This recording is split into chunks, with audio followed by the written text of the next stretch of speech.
Hey everybody, this is my second video for week 3. After doing my interview with my cousins regarding being child-free, which is the politically correct term to be using. Childless has that negative connotation that I had spoken about last week. I guess what I learned is that society has a lot of expectations of women. So whether you choose to be child-free or it is not a choice, I heard or saw in my research that they say it by chance. So whatever that means to people, it seems that they feel they can ask a lot of questions as to why that is your choice, or that's why your life is the way that your life is.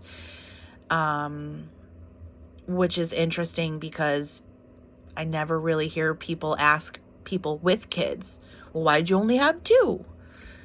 So it's interesting that society thinks that they can ask women, follow-up questions to whether or not they have children.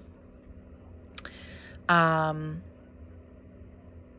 that those of us who are child-free do have some guilt, cultural guilt for not giving grandkids to our parents.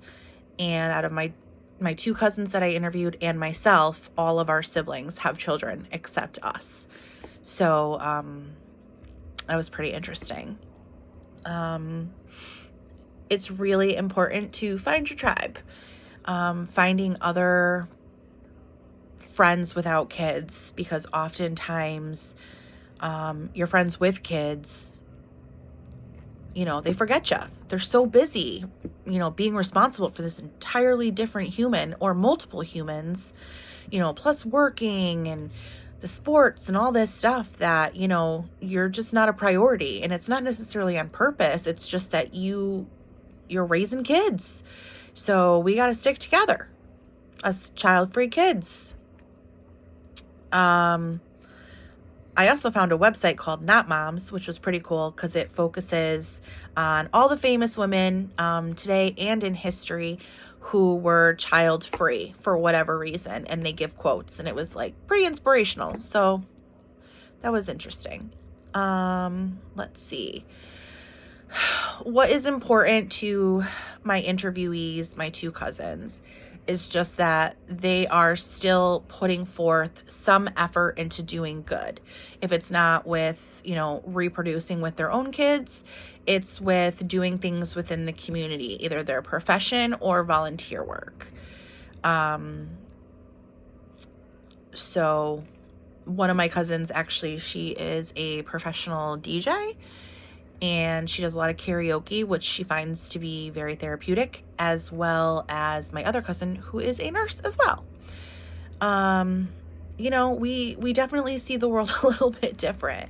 It's the sort of, even though society has those expectations, I'm circling back. We all have this kind of oh, well, this is me, take it or leave it, because I don't care about your expectations. I would use, in regards to traditions, I would use the word ritual. It's all very important to us that, myself included, obviously, that we each are giving ourselves one day a week some self-care. Whether that be you go get your nails done, you get your hair done, you take a nap, you sit in nature, you read a book. But those kinds of things are really, really important to us. So those are a key tradition / ritual within our group. So look forward to writing the paper and seeing what everybody else's video has to say. All right, bye.